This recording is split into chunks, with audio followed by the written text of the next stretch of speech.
Hey peeps, welcome back to Project Anonymous. Today we're going to do a little upgrade and change out this baby AlgoLaser, so cute, 5-watt module to a 20-watt module.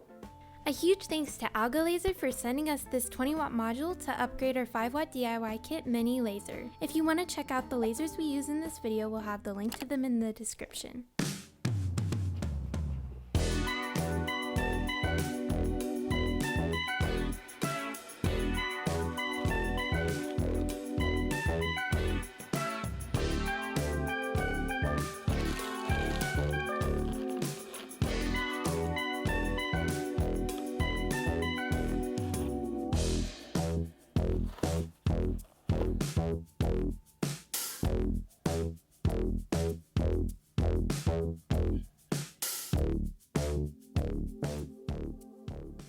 Okay, so here is everything that comes in the package. Of course, we have our new 20-watt laser head here. Now this laser head is different from the 5-watt laser in that it does have integrated air assist. You can see our input here, and we have a nozzle for that air to rush through and keep the lens clean.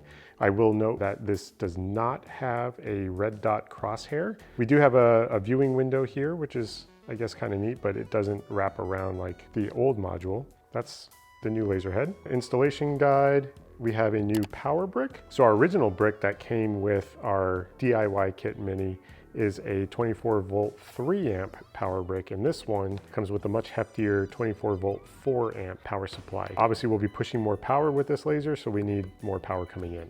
We have some replacement lenses. Here we have some bracketry that we fortunately don't need with our laser. Our laser is pretty much set up to accept this new laser module without any of this. Additionally, this package comes with what they call an ALC module. Not really sure what ALC stands for, but basically what it is a power amplifier for different models of AlgoLaser. So you can see there's a bunch of different inputs that you could put in that potentially your laser comes with, and then it outputs with the AlgoLaser style cord here. So we won't need this cord because ours is already set up with this and we'll be good to go. And then finally, it does come with some sturdy air hose. We have some of this already, so we won't need this. This is kind of short anyway, so we'll use ours. And that's pretty much it. We won't need any of this here.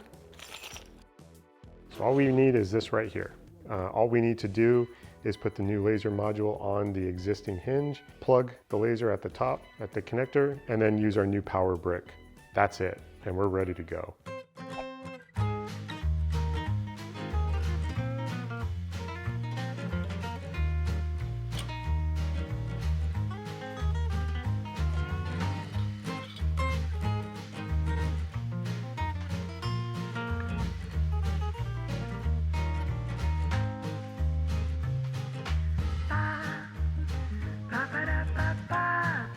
That's it.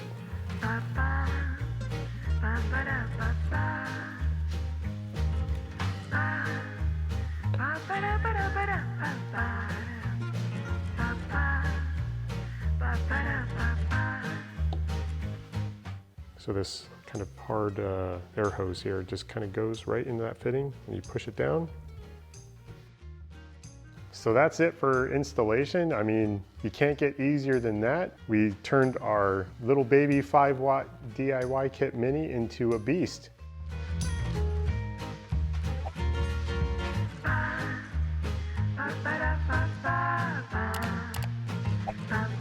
In order to test our lasers, we're going to be using the material test feature in Lightburn. The first test we're doing with this 20-watt module is seeing what results we get from engraving with it. So we'll be adjusting the settings for that.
Now we're going to adjust our material test settings for cutting with our lasers. We want to see how many passes and how much power we need to get a clean cut through with the lasers.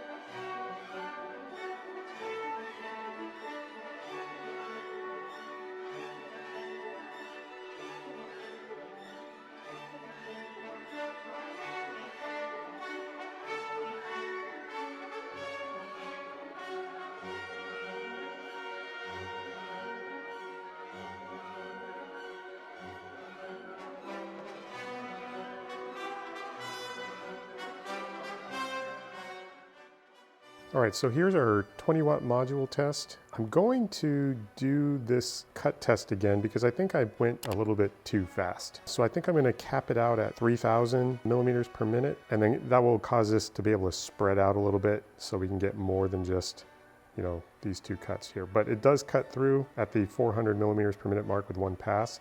Which is a good sign, but I kind of want to see, well, how fast can we actually take this thing? Because 400 millimeters per minute is actually very slow. Our engraved test is actually quite perfect because we show a good gradient all the way to where it's barely visible until the point where it's actually burnt all the way through. So we went kind of all the way down into this wood. So that's a good test that we're going to leave in our settings for our 5-watt module to see what that looks like. But before we do our 5-watt module test, I'm going to go ahead and run this cut test again, maxed out at 3,000 millimeters per minute.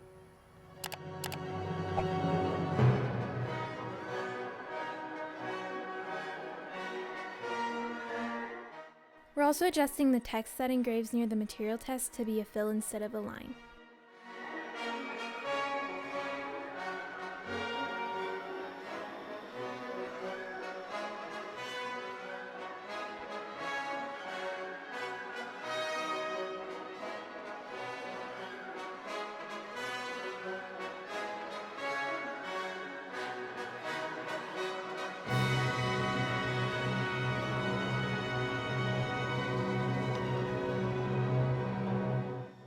Oh, and that one almost got through. Time to change this out for the 5-watt model and do the same test.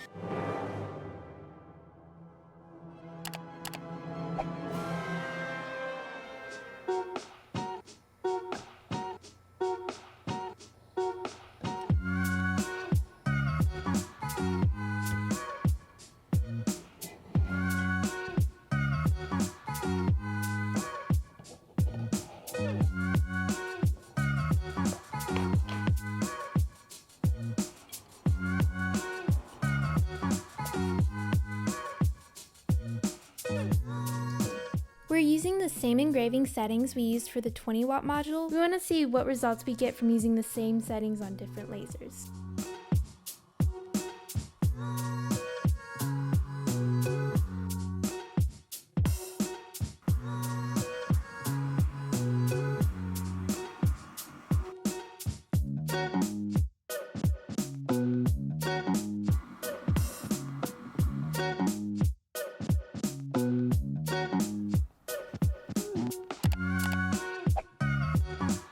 We're using the settings from our second cut test on our previous module.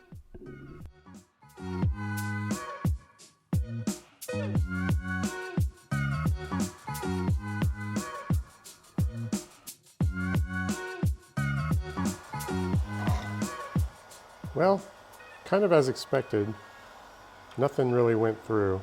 So we're going to adjust the settings and slow this down even more to see if we can actually even cut through this material.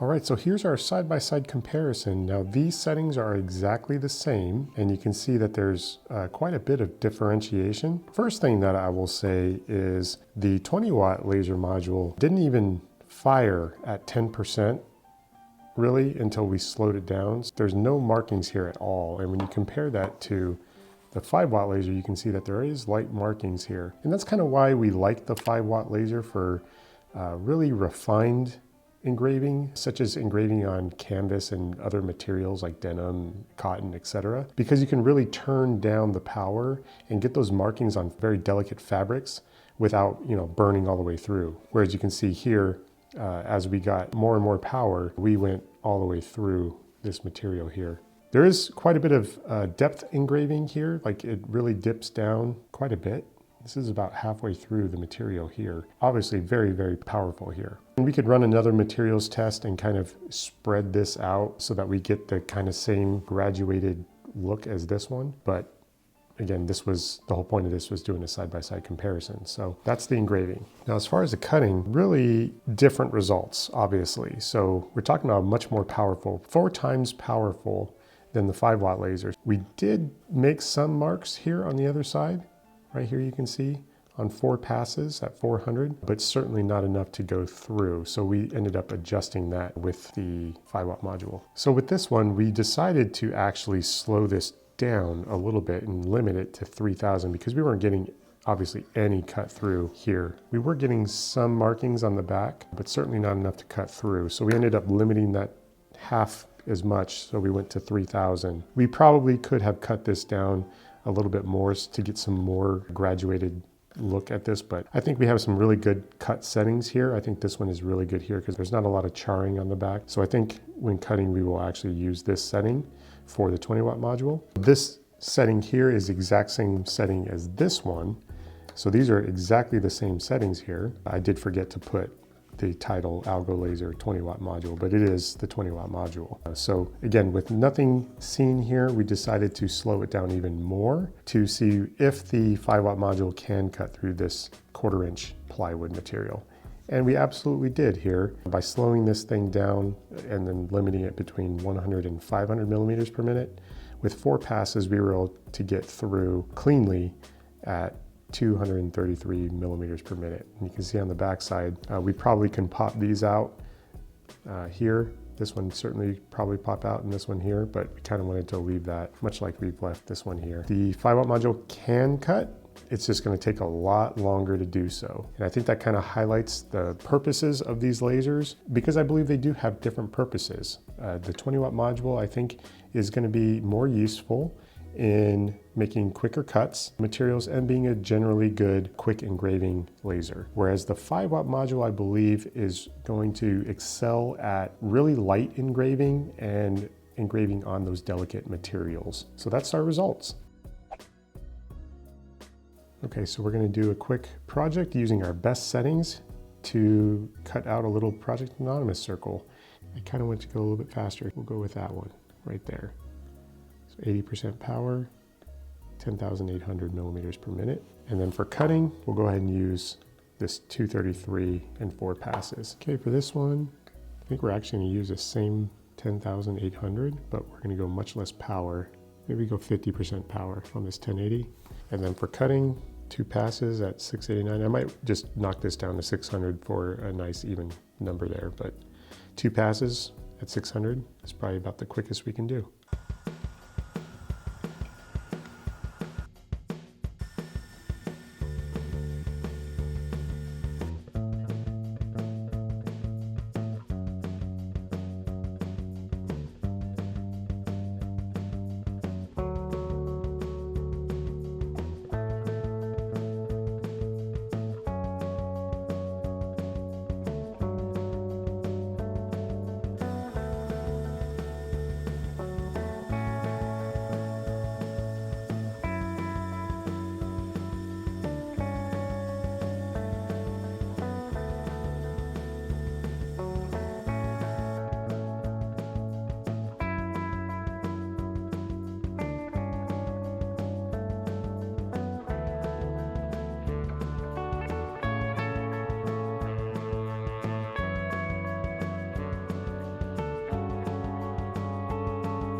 All right, so we wanted to check the underside of our lasers after each of the projects, and just as I suspected, because our 5-watt laser head does not have air assist, It is really dirty in there. In fact, you can see a spot there that we will absolutely need to clean off on this lens here. Now conversely, on the 20-watt module, which does have an air assist module, if we take this off, you can see that the lens is absolutely clean. And there is not a mark in there. And that's because the positive airflow coming in to the laser head pushes all the smoke out, and it doesn't get a chance to build up on the lens. So that's yet another benefit of having integrated air assist with your laser. Okay, so the pros of this 20-watt module. One, it fits in our already set up machine for our 5-watt module, super easy to install, and provides more capabilities than our 5-watt machine can do. So if you already have the AlgoLaser 5-watt, getting this, installing it super easily, and being able to do more cutting and deeper engraving type projects, that's certainly a pro. The integrated air assist, I would say a lifesaver when it comes to diode lasers. The ability to kind of blow out that smoke and material so that your lens stays clean, that's a pro. Con with this, no integrated crosshairs, so that when you frame, you actually have to shoot the actual laser at a very low power and try to get your material in the right spot as it does its little frame. So if you're working on, say, small plaques that you need to be super precise with, this laser head makes it super difficult because the viewing area. So I would say that's another con here, that the viewing area and the ability to see where your laser is firing is very, very small. Certainly when you compare it to the 5-watt module, that is also removable. Now, one can argue that's also a pro because obviously it is safer by not having much of the laser exposed. Like there's no laser light coming out of the sides here, and just you got this viewing window up front. So you could see that as a pro or con, but I will say that it is powerful, right? A 20-watt laser, diode laser, it certainly cuts like a 20-watt diode laser.